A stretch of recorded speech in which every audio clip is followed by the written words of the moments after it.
Hi, everybody. We're starting just a few minutes late, so just hang on the Facebook live stream, and we'll be starting shortly. And we thank you for coming. People are inside and coming out. It's rather hot outside, so they're working their way outside from the air conditioning, and we'll be starting just very shortly. I will walk around and show you some of the scenes while we're waiting for the people to get out here. Real Mexican Indian stuff, not yours. They actually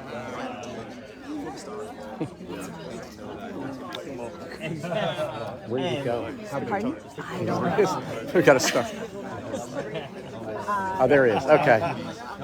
We need to begin. The actor.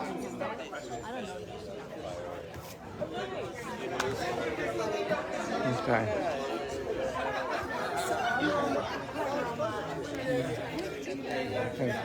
Yeah, I'm going to introduce you. Yeah, I'm going to introduce you, and then Okay, fine. I just need somebody. Jeff, would you mind holding this just for a minute? Sure. And then until I do my thing, and just to them and Gina and then me, and then I'll take it from you. Thank you. Great.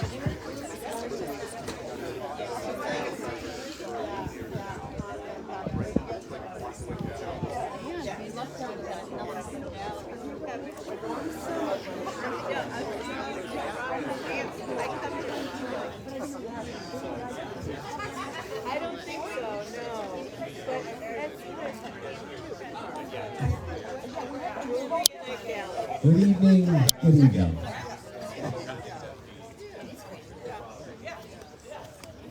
Good evening. Yeah, that's better. Okay. Good evening, everyone. Welcome to the Mary Heaton Boris House and the Provincetown Arts Society. My name is Gene Tartaglia. I'm the director of the Provincetown Arts Society, and we're very happy to have all of you here today to meet a very special man, to say the least, who's traveled quite some way to be with us today. So I will give the honors to our friend Jeff Peters, who will step up here in a minute. But I did want to tell you all that we would love to see more of you here at the Mary Heaton Boris House and the Provincetown Arts Society. We do have a website, provincetownartsociety.com, and I welcome you to go and look and see what it is we're doing here. We have quite a bit of programming, 4 events this week alone that are quite special. Tomorrow night, if you're around, we have what we call the Sunset Market. It's our summer version. It's in collaboration with Sustainable Cape and Francie Randolph, who's an amazing woman who organizes all of the Lower Cape farmers markets. And she also has school programs where they plant gardens in the schools and teach the children about growing and everything natural in the world. They're a real incredible organization. They also feed people in need, and they do that by the local farmers in the Lower Cape. So everything comes from the farmers. They take care of people who need food and deliver it to them weekly, and they are stewards of our children and our schools and all of the produce markets that happen in the Lower Cape. So it's a great organization. We are doing this as a fundraiser for them. It's a new concept. It'll be our 3rd Sunset Market and Bar, and it happens here with all of there's 8 local farmers coming, lobsters, seafood, flowers, cheese, all the summer vegetables will be available for you to buy. Come in and buy and shop and do your weekend shopping here at the Sunset Market. My hope is that we can make a big difference in Sustainable Cape and the programs that they do such a great job at. So we're honored to have them here with us. And without further ado, I will introduce our friend, Jeff Peters. Thank you, Jay. I just wanted to emphasize how important the work that Gene Tartaglia and Ken Folk do here. They do so much more than this. All these events are benefiting so many other charities. And I've been for years on the film festival board. I'm now off, but they've done so much for them. So many organizations, the Ask Christian Film Foundation, which I'm on the board of. It's quite remarkable, and it's not just now. It's Gene and Ken for years doing things. Groups I've been involved with. In 2019 at the St. Joseph's Art Society, which you can join as well as here, we had a 2.5-day event for the film festival honoring trans filmmakers and writers, which raised over $175,000 thanks to them. So this happens all over New York, at Ken's Tribeca Loft here. So if you get a chance to go on the Provincetown Art Society website, there's two ways that you can help them. One is, of course, donating money, but the other is becoming a member. And that means you get to come into this facility when you want to, come. You can reserve and try to stay in one of the amazing rooms. You have the right to do a private dinner.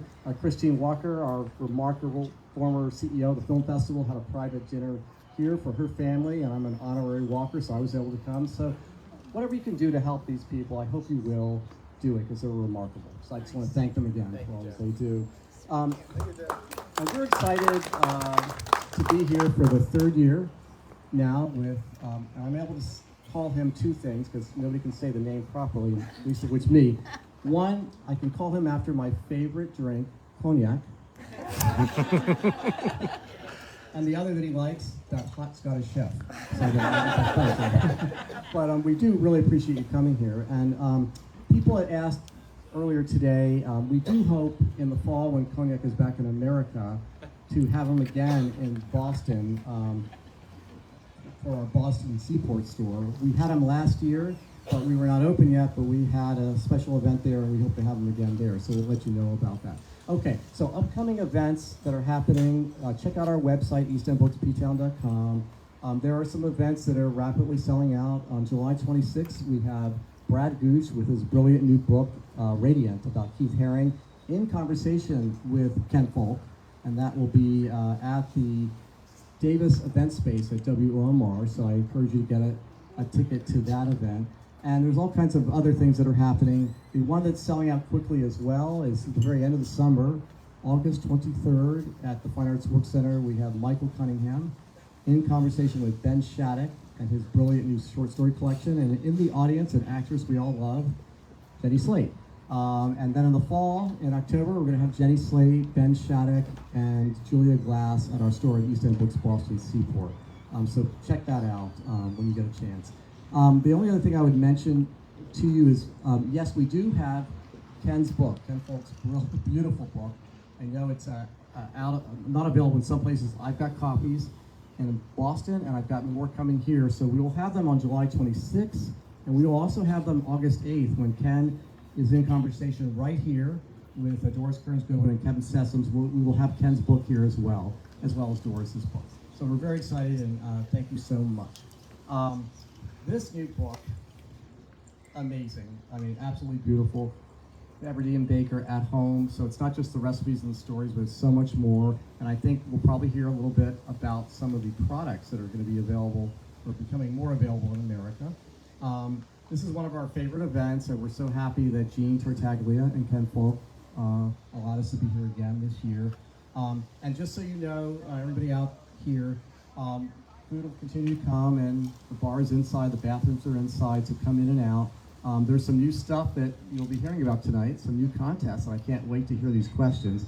And we just thank you very much again for this. We will have signed copies of the book. We already have some signed copies in our store in Ptown, and I'm going to be taking books on the ferry to Boston in a couple of days signed as well. So without further ado, I'm going to now turn you to my new doctor in Scotland, Angus. Thank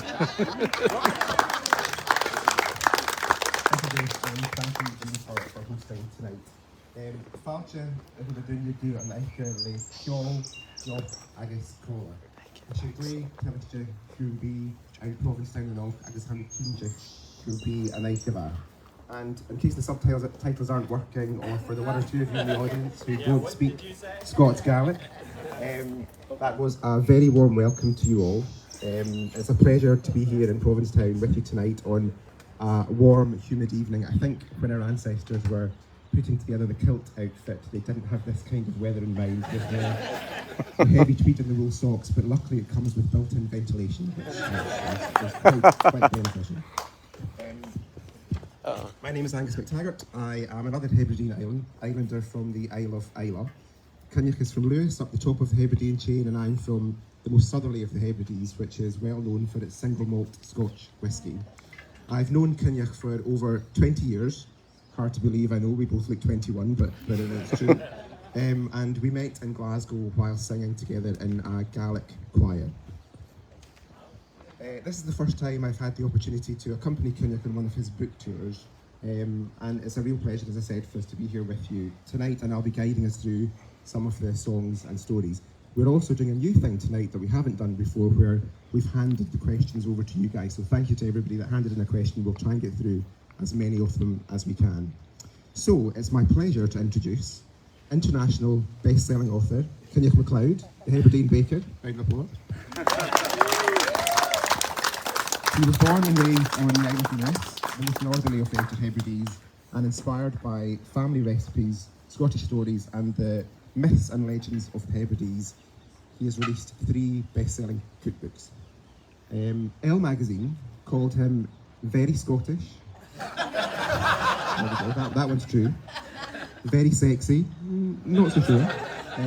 And very outlander. You can see for yourself. So without further ado, I'll hand you over to Cynniach MacLeod, the Hebridean baker. Hello to everybody. You're looking very far away.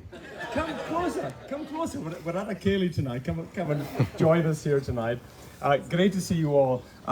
Again, thanks to Angus for hosting the night. Thanks to Jean, thanks to Jeff and everybody here for inviting me back.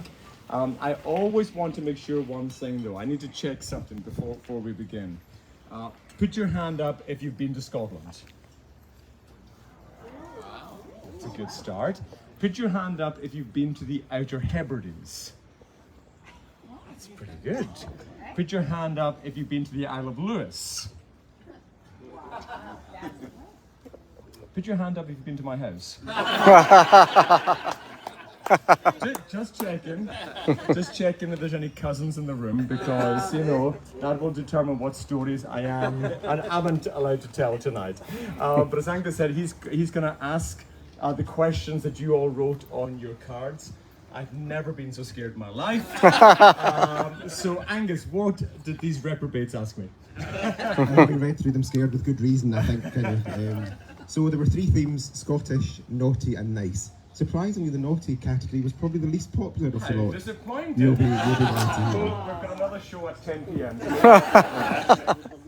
So we'll kick off with a Scottish question, and obviously, as I mentioned, we're both from the Hebrides, and one of the audience has asked, who's never been to the Hebrides, tell us a little bit about them and what inspiration you draw from the Hebrides. Yeah, well, for those who haven't been to the Hebrides, they are a very, very special part of Scotland. To give you some geography, they're off the northwest coast. They start at the top on the Isle of Lewis, where I'm from, down in the Outer Hebrides to the south to the island of Barra and Battersea. And then the Inner Hebrides, where Angus is from Skye all the way down to Islay and Arran. And they're very unique, very, very special. And just because you've been to one, the others are so, so different. You know, you get to Lewis and you could be in a 5,000-year-old stone circle, you know, looking for Sam Heughan or whoever takes your fancy. You could be at a ceilidh being swirled around by a burly man in a kilt. You could stay at... Sounds good. You can stay at the wonderful Garden and Blackhouse village, the thatched stone houses that my ancestors and just most recently used to live in. Then you head down to Harris for the most stunning beaches in the world, for the amazing Isle of Harris Distillery, who provided the welcome cocktails tonight. So big cheer to them, they're absolute superstars. And so it is a very, very special place. And I'm sort of hoping the books and tonight will inspire you all to come visit, for sure. Perfect, thank you. And this is one of the nice category questions now. And I know, having spent some time with you when you're editing the books, how important the photography is to you. And somebody's asked here, do you get to choose the cover photo of your books? And how much input do you have to the images that we see in the 3 books? Well, it's nice to see some familiar faces and some new friends here tonight. The familiar faces will know I'm a complete control freak. And so, I have to say, even though it's a very serious job putting together a book, and if anybody has written a book before, you know it's your heart and soul that goes into this.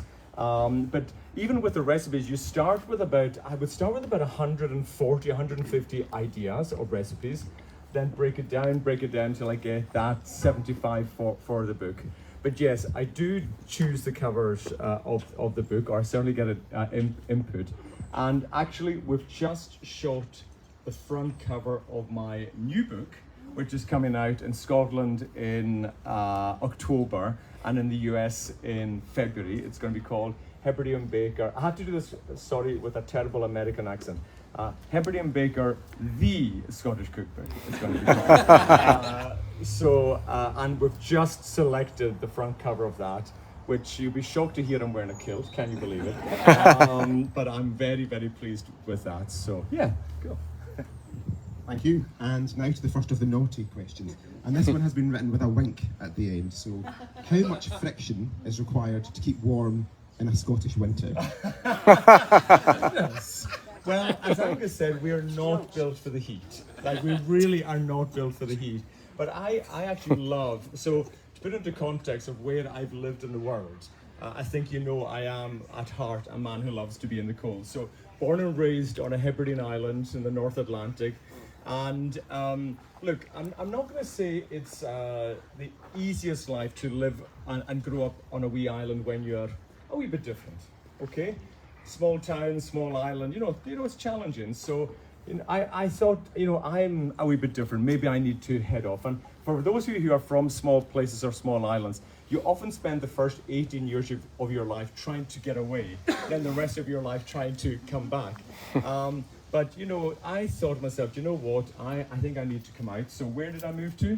Somewhere, kind of somewhere I thought would be really supportive. I moved to Russia. I thought that would be the best place for me to come out. And actually, surprisingly, it was. I moved to Moscow, lived there for 3 years in my early 20s, and got a job working for the Times, the Moscow Times, there in the sports department.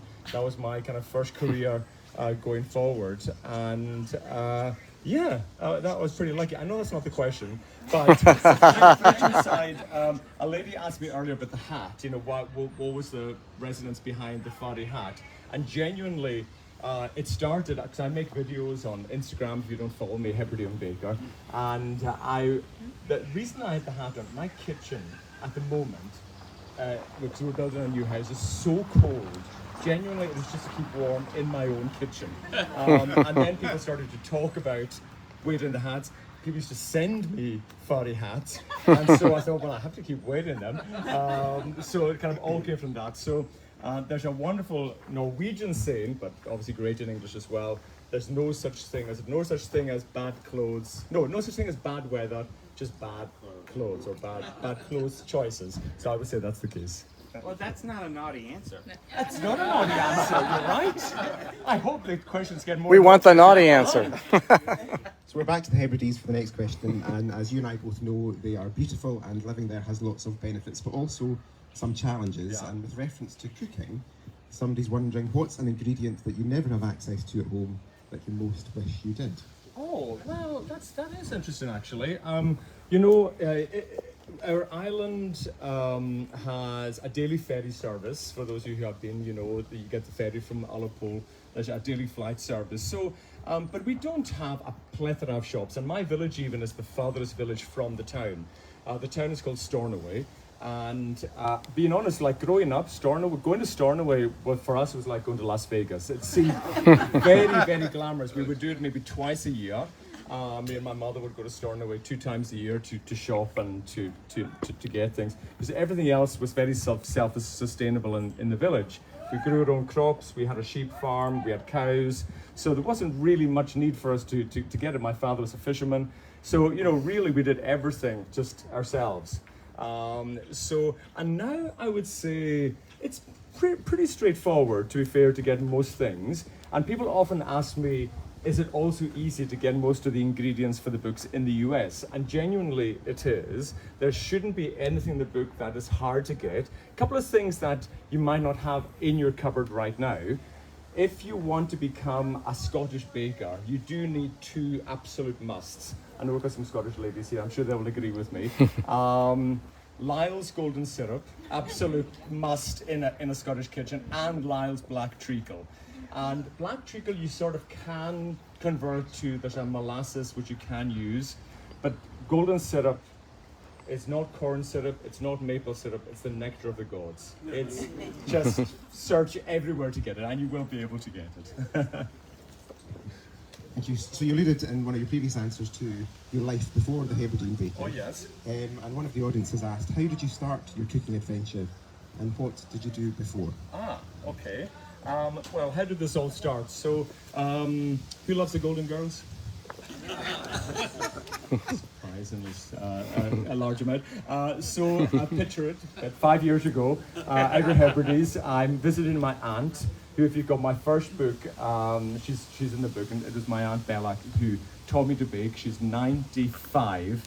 Her husband 96, so I think the secret to a long life is Hebridean cakes. And it happened to be her 65th wedding anniversary that day.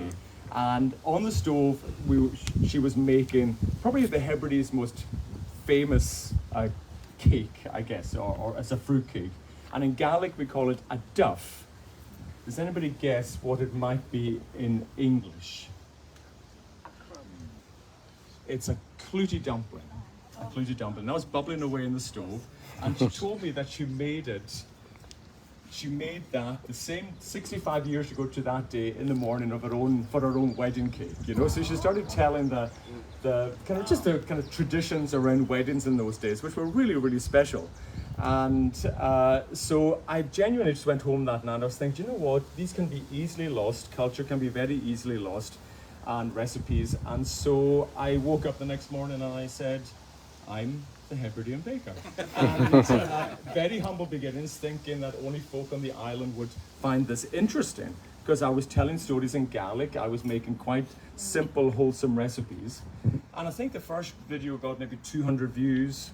Second one got 400. Now, I'm from a village of 30 people. 400 in the Outer Hebrides, that's going viral. That's and then I woke up, I think I did a ginger loaf one time, a few weeks later, and I woke up and 750,000 people had watched this video.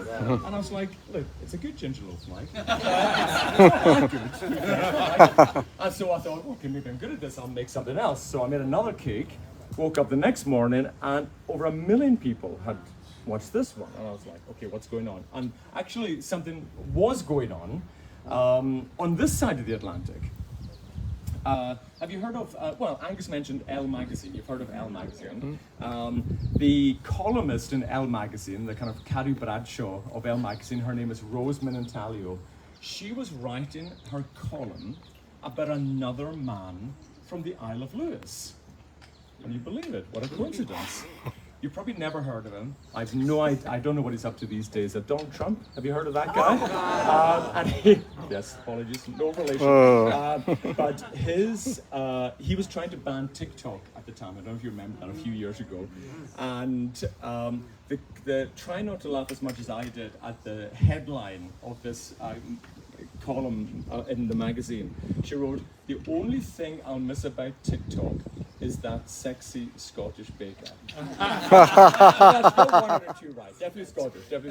There was a couple of lines she wrote that made me smile. She said, it was most about my accent she talked about. She said, "He sounds like how I imagine a piece of shortbread would talk if it came to life." And what was it? Come for his cakes, stay for the way he says cream your butter. I was in San Francisco just there for my US book tour in February, and in a lovely wee bookstore, if anybody's from the West Coast, called Omnivore Books. It's a cookbook bookshop. And I got there, and there was 3 ladies in the front row. I have to say, quite buxom ladies, and they all had T-shirts with "cream your butter." T-shirts.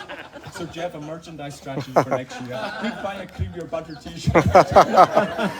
Online they will. They love you saying butter, cream butter. And literally the rest is history. So if all I'm going to say is if you've, I don't know, followed me on social media, liked a post, bought a book, given me a hug in the street, whatever you've done, genuinely it means the world to me. This has been the best adventure of my life. So thank you very much. And so a naughty question. A naughty This time. question. Another big wink, and I suspect the type of question that we would only get in Provincetown. How do you say top or bottom in Gaelic? Well, I think it's very good to have a Gaelic lesson here. Suas no shias is the Gaelic for top or bottom. So suas no shias, top or bottom. Again, it's good because I know a lot of people have bunk beds. So if you want to ask, are you going on the top bunk tonight or not? So that's very good. Very good. Well answered and dodged. So the next question, again, Scottish question. I spoke a little bit at the start in Scottish Gaelic, and you're a huge advocate, as most Hebridean Islanders are, for the language.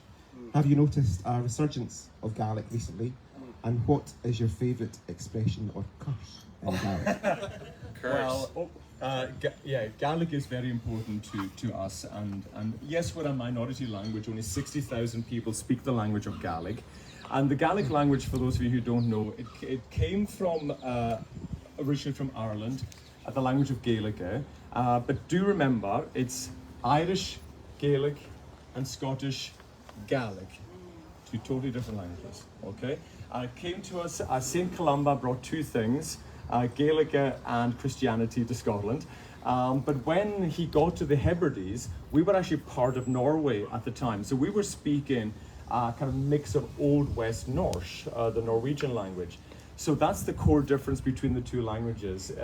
Scottish Gaelic is about, 65% Irish Gaelic and about 35% Old West Norse. And it's a very special language. It's a beautiful language not only to speak, but to sing in as well. And actually in the back of your cookbooks, I have put together a baking playlist of Gaelic musicians and songs. And we are so lucky, we have beautiful musicians and singers. And I hope it makes you deep dive and learn more about singers like Julie Fowlis and Catherine Matheson and Kim Carney and all these wonderful musicians. So please support them and listen to them as well. And I think you'll absolutely love them. If you're baking or not, you can do that. I've been very fortunate. Gaelic and the singing has really given me amazing opportunities. Actually, when I was in, I mentioned that there's about 60,000 Gaelic speakers in the world. About 54,000 of them live in Scotland, and 6,000 live on the beautiful island of Cape Breton in Nova Scotia and Canada. I don't know if anybody's been, but it's a very special place. And I was lucky to go there on my tour last year. And you go through New Glasgow to get to Inverness, to get to Dingwall, to get to Oban, to get to Iona. It's crazy. I spend most of my time taking photos of road signs. But then you get to a lovely town called Mabu, which is well known for a pub called the Red Shoe. It's the best Cayley pub on the island. And I walked in and the barman in Gaelic, which made me cry, asked me what would I like to drink. And I asked for a dram of whiskey, and then he said to me, he says, "Oh, Cognac," he said, "I'm looking forward to hearing you sing at the Cayley tonight." And I said, "Excuse me?" He said, "Oh, well, you're in the programme." And I was like, oh, and the guy I was with said, "Cognac, I've got to tell you, you're singing at the Cayley tonight." And I was like, "No bother, make that a double." And so a few doubles later, I staggered across to the community hall.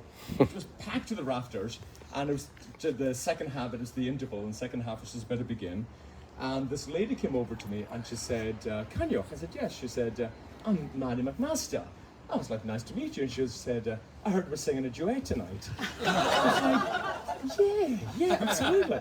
And just as she said that, the host, like Angus, came back and says, "Welcome to the second half of the show."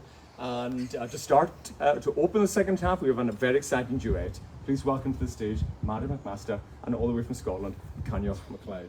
I'm walking literally up the stage, and I said to her, "What are we singing?" And she was, "Well, do you know any Cape Breton Gaelic songs?" And actually, unbelievably, I did. Because the previous year, myself and my partner, Peter, we sing together. And there's a thing called the Royal National Mod, which is sort of like, I don't know, the Eurovision Song Contest, but much less fireworks and more kilts. It's a kind of a wholesome contest, but 2,000 performers will sing in each year. And we entered as a male duet with a Cape Breton Gaelic song called Ptown na Bain na Gurman. And certainly to our shock, but I think the shock of everybody in the audience that day, we won. We were the first male duet to win since 1967.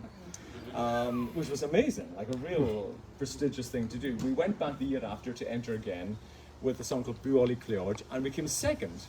Respectful, very good. Then 2 years ago we entered again with a song called Erskan and Imich Lee, which is the Gaelic rendition of Auld Lang Syne, and we came fourth. Oh. Most people get better. We're getting there. Now, Angus, I have to say this is usually the part of the year when somebody shouts, "Give us a song." Give us a song. It's like pulling teeth around here. Well, do you know what? Angus, as you heard, is from the island of Islay, and there is quite a fun. Would you be up for singing a song with me, Angus? Yeah. There is quite. It's in English, and we don't sing much in English, but it's quite a fun song. It's called "The Lights of Loch-and-Dol," and all Scottish songs, really, and really Gaelic ones. There's only two storylines. If it's from the female perspective, it's a woman standing at the shoreline waiting for her husband to come back from war, and he never does. And if it's from the male perspective, he's left the island and he's dreaming of returning. So that's what this one is about. So shall we give that a go? Chorus, verse, chorus. Chorus, verse, chorus. Which verse? First one. Okay. Right then. Let's put the microphone down. Remember we're getting worse. But so let's give this a try. From Mull to the Pentland Skerries, from Skye to Colonsay, from Stafford to Iona and the sands of Castle Bay.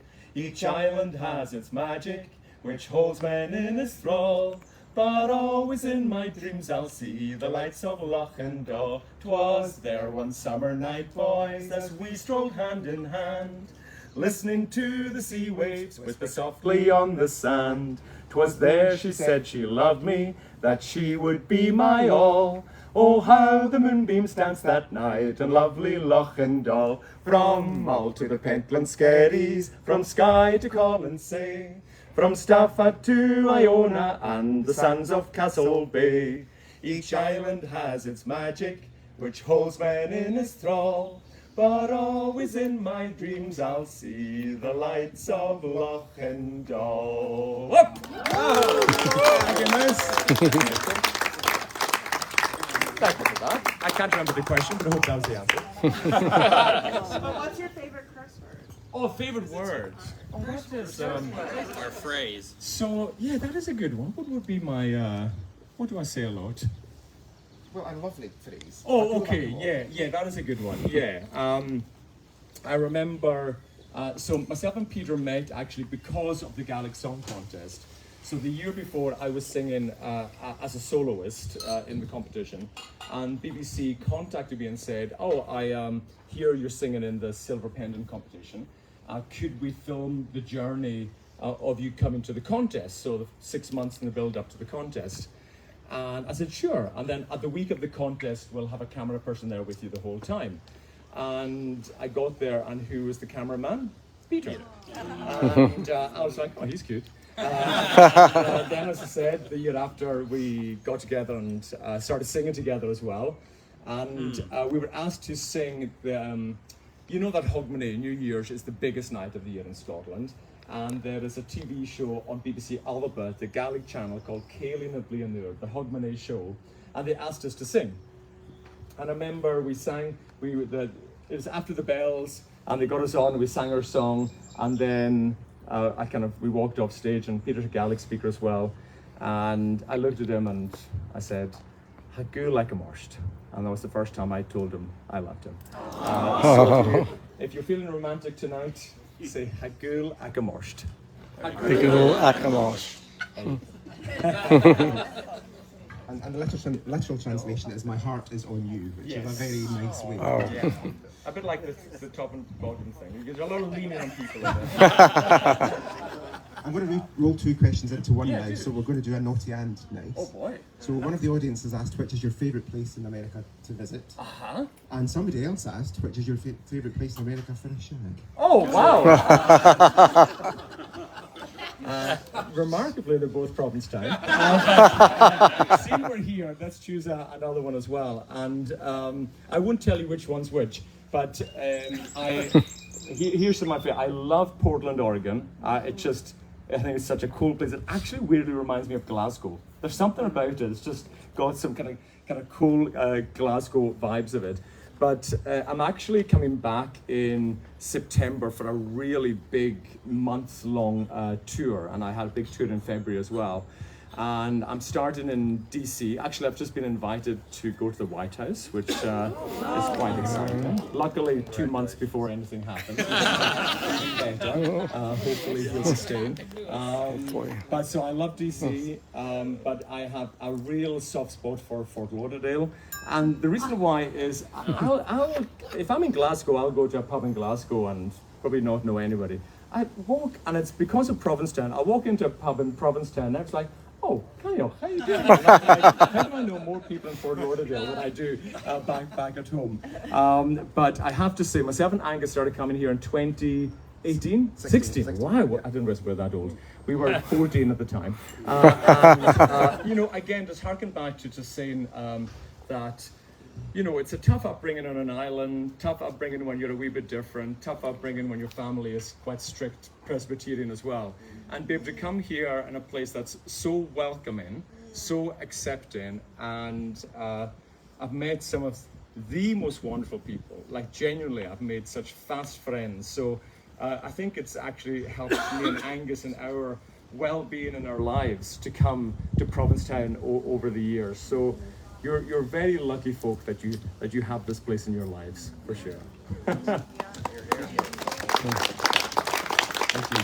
And you mentioned there your family and your parents growing up, and I know how important family are to you. What did your mum and dad do when you were younger, and were you ever tempted to follow either of them into their lines of work? Oh, goodness. Well, my mother was a Harris Tweed weaver. My father was a fisherman in the North Atlantic.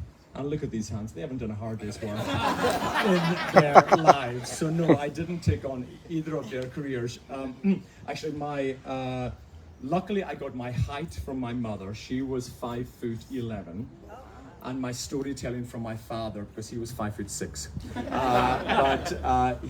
They very much still influenced me in many ways. Sadly, they passed away a long time ago, but there's one story about my father, actually. I said he was a deep sea fisherman. He'd head out to the North Atlantic for the whole week. He'd come home on a Friday night, and he'd spend the weekend back at the family house. And he had a wee rowing boat in the village, and he would go out on Saturday morning.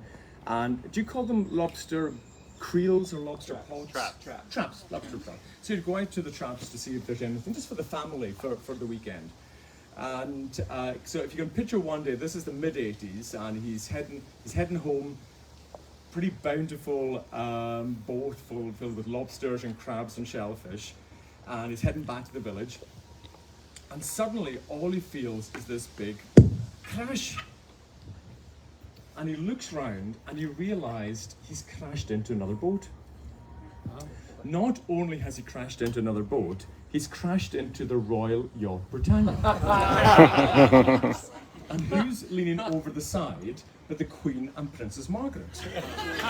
And the Queen leans over the boat and says, where have you been? That's my Queen accent. Where have you been? Can we just pretend the Queen's from the Outer Hebridean? Where have you been? The Queen says to my father, and my father looks up and says, I've been to the lobster pots. Where have you been? And the Queen went, she said, we're on our holidays. We're off to Balmoral, but we're broken down. And my father says, that's terrible, he says. Have you got anything in for dinner? Now, according to my father, the Queen said no. I'd be very surprised if the Queen left Buckingham Palace with nothing in for dinner. My father, who I stress, did like a dram of whiskey, nothing.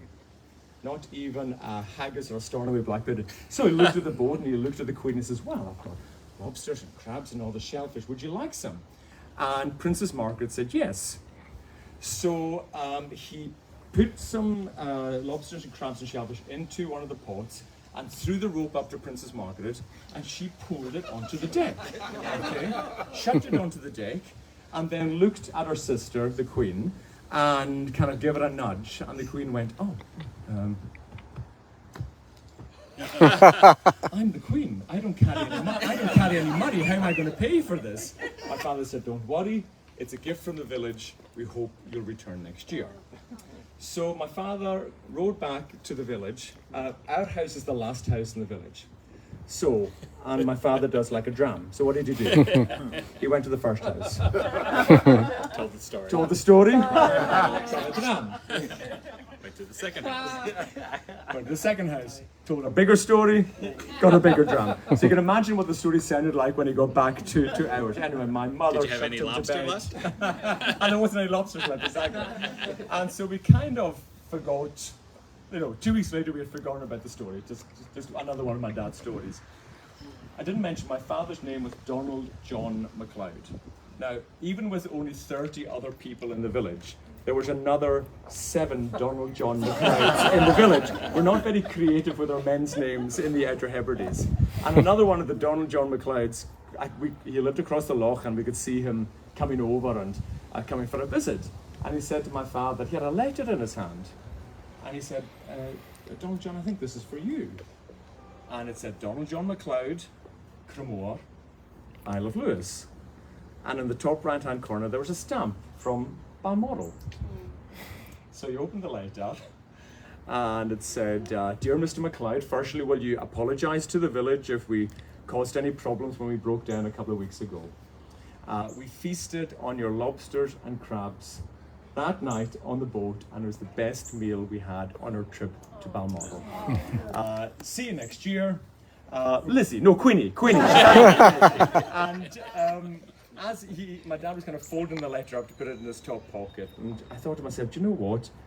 I might be one of the only folk in the world that can honestly say that my father gave the Queen crabs. And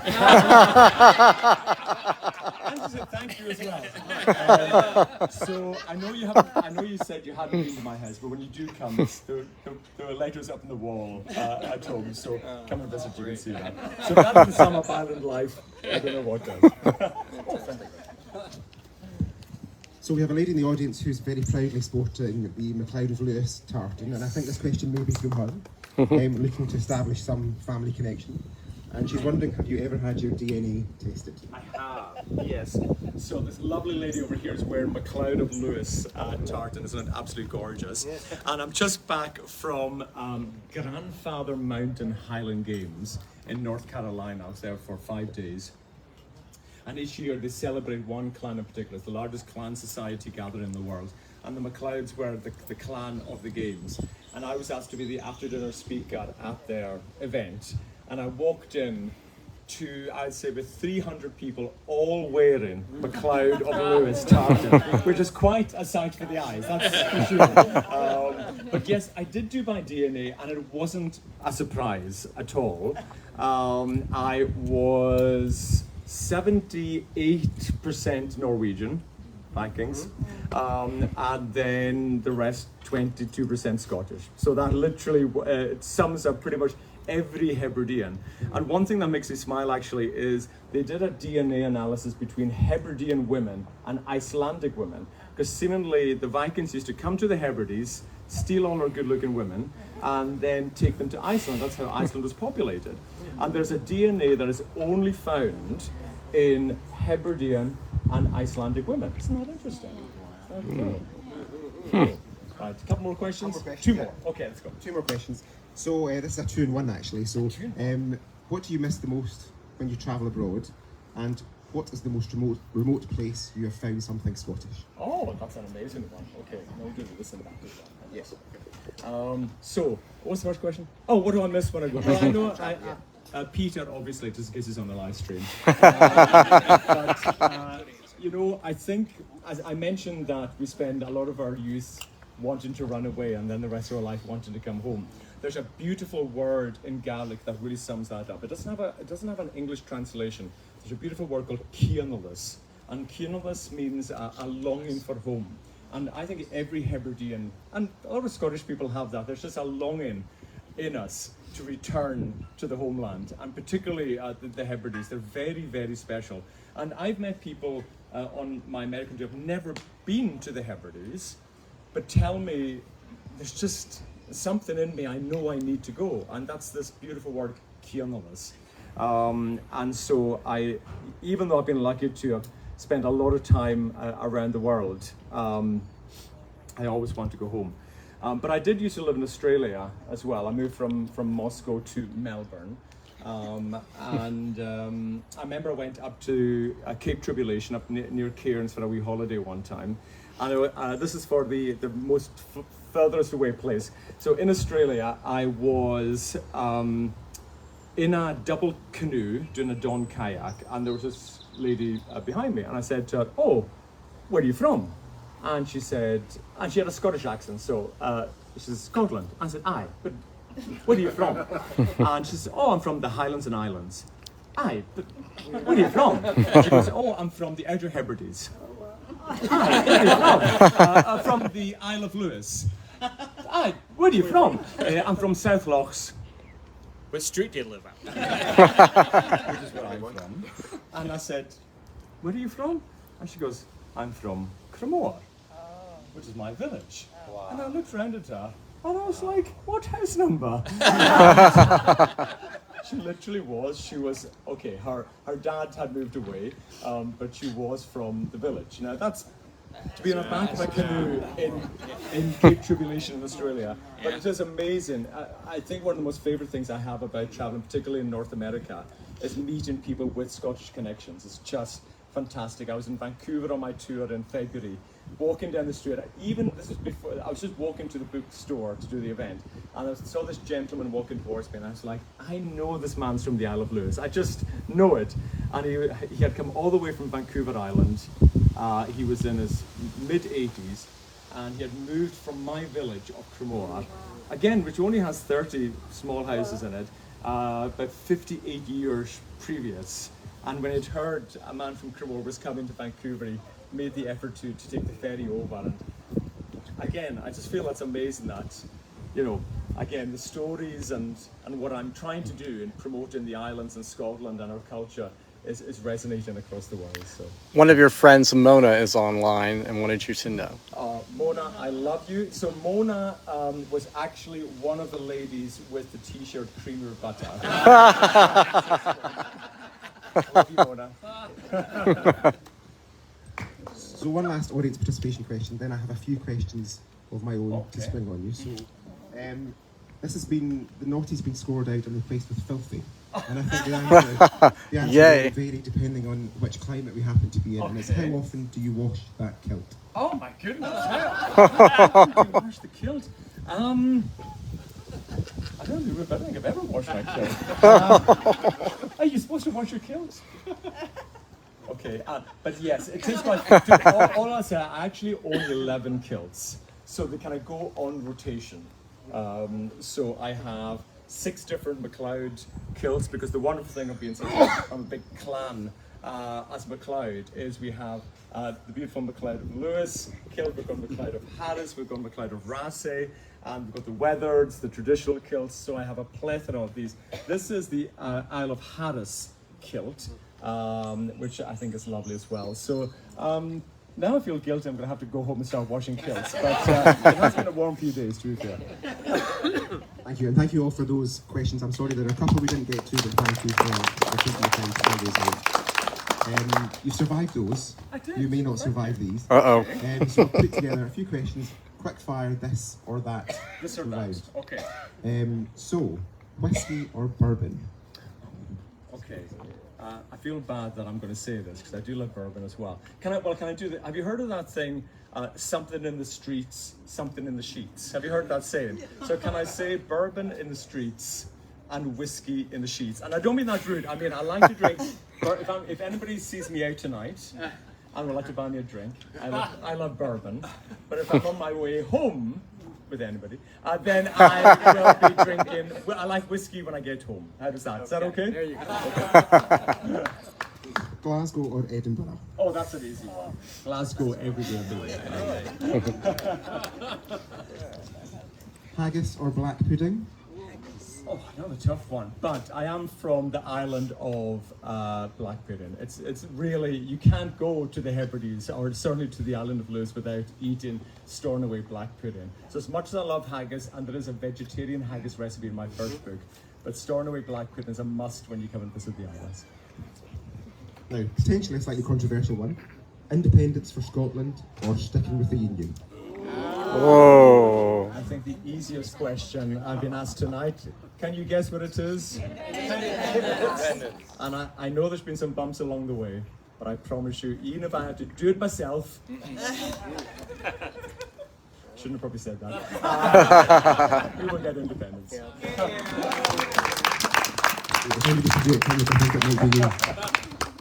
Barbecue ribs or fried chicken? Oh goodness, oh my God, barbecue ribs or fried chicken. Well, do you know what? I'm going to Memphis. Does anybody know Memphis at all? Yeah. Going to Memphis on my September tour. And when I was in on Grandfather Mountain, this lady said, you've got to go to the rendezvous in Memphis. Similarly, it has she came to like going, you go down the hill, over the loch, down the alleyway, up the street, but it seemingly has the best, and she said the lamb ribs, which just sounds spectacular. So I love ribs, so I'll go for ribs. Bagpipes or banjos? To be fair, normally I'd say bagpipes, but after 4 days at Grandfather Mountain Highland Games, I'm still literally still hearing bagpipes in my sleep. And again, talking of Glasgow, you would think January in Glasgow wouldn't be the most fun time to be there, but it's the best month to go. There's an amazing music festival called Celtic Connections, which is just a fabulous month of folk music, Celtic music, Americana. You'll see the amazing Gaelic singer Julie Fowlis duetting with Alison Krauss in these amazing combinations. So I do love a banjo. I do. Now, I suspect there are a few audience members curious to know the answer to this question, and it may also put a slightly different light on how often you wash the kilt. Oh. Underwear or no underwear? Again, I don't know if it's after 9 p.m. or not to do these questions. Well, you do know there's actual police employed in Scotland to check if men are wearing underwear under their kilt. Did you know that? No. Well, they told me they were the police. You have them in America too. I should have checked the credentials before I showed them. But do you know what? I would find it really weird to wear underwear. It just wouldn't feel right. So no, very happily, no underwear on. Taylor Swift or the Proclaimers? Oh, tough questions. I probably would walk 500 miles to see Taylor Swift, but definitely has to be the Proclaimers for sure. Great answer. And the last one, Sam Huygen? Sam Hewen? Hewen, that's the one. Or Sean Connery? I probably wouldn't throw either of them out of bed in the morning, but I'm a bit old school, so I'll go with Sean Connery. Great bunch of questions. Thank you so much. I think you do that more actually. That was really good fun. And your naughty questions were very wholesome. In Provincetown of all places as well. So there we go. Well, I just want to say a few very short things. Firstly, the hostess with the mostess, Angus McTaggart, give him a big cheer. To the amazing Jeff Peters from East End Books in Provincetown. Thank you. And invite me for the third time as well. I'll put him on the spot and see, will you be inviting me again next year? Oh, yes. Oh. And to Jean and the wonderful team here at the Provincetown Art Society, who not only hosted today, but very kindly allowed me to stay here over the last couple of days, which has been very, very, very special indeed. But most of all, like as I said, and I'm going to try not to cry, it genuinely means the world to me. I don't take any of this for granted that you folk have come out, because there's lots of places and lots of things you could be doing tonight. And the fact that you came to join us tonight and that there's warmth. And even for those who aren't Scottish, there's a Scottishness in us all that we can celebrate. So I'll be over there for a wee while. If you want a photo, I forgot to mention hugs at half price tonight. There is more books. It's only 5 months, 6 months till Christmas, Jeff. So we should mention that if you want to get more books. Perfect holiday gifts. Holiday gifts. But more than anything else, thanks so much, and I hope you've enjoyed our week here. Tonya, are you going to get your audience picture? And that's a good idea, actually. And then I'll you're kind of quite a good-looking bunch, I have to tell you. And so I like to kind of share on Instagram all the good-looking folk that I've met along the way. Would you be okay if